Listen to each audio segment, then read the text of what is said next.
Hey guys, welcome to weight loss diary. Weight loss பண்ணுறவங்களுக்கு பிரேக்ஃபாஸ்ட்டுக்கும் டின்னருக்கு எடுக்கிற மாதிரி ஒரு ஜூஸியான ஆம்லெட் பண்ணலாம் வாங்க.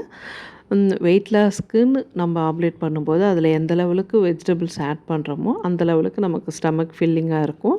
ஏன்னா ஒரு ஆம்லெட் எடுத்தாலே போதும், இதில் நிறைய வெஜிடபிளோடு அந்த எக்கு சேரும்போது நமக்கு நிறைவாக இருக்கும். இப்போ நான் இதுக்கு ஒரு பாக்கெட் மஷ்ரூம் எடுத்து க்ளீன் பண்ணி கட் பண்ணி வச்சுருக்கேன் சின்ன சின்னதாக. அது கூட ஒரு ஆனியன், ஆஃப் கேப்சிகம், ஜஸ்ட்டு ஒரு 1 ஸ்பூன் கோகனட் ஆயிலில் இது எல்லாத்தையும் லைட்டாக வதக்கி எடுத்துக்கோங்க. க்ரன்ச்சியாக வதக்கி எடுத்துக்கணும். ஜஸ்ட்டு ஒரு 1 மினிட் சாட்டே பண்ணால் போதும். இது கூட நான் ஒரு டொமேட்டோ சேர்த்துருக்கேன். டொமேட்டோ ஆப்ஷனலில் விட்டுடுங்க, உங்களுக்கு விருப்பம் இருந்தால் சேர்த்துக்கோங்க, இல்லைன்னா வேண்டாம். இப்போ 6 முட்டை இதில் உடச்சி ஊற்றி அதில் கொஞ்சம் பெப்பர், சில்லி பவுடர், சால்ட் இதெல்லாம் சேர்த்து வச்சுருக்கேன். இதை நல்லா அடித்து எடுத்துக்கிட்டிங்கன்னா எந்த லெவலுக்கு அடிக்கிறீங்களோ அந்த லெவலுக்கு நமக்கு ப்ளஃபியான ஆம்லெட் கிடைக்கும்.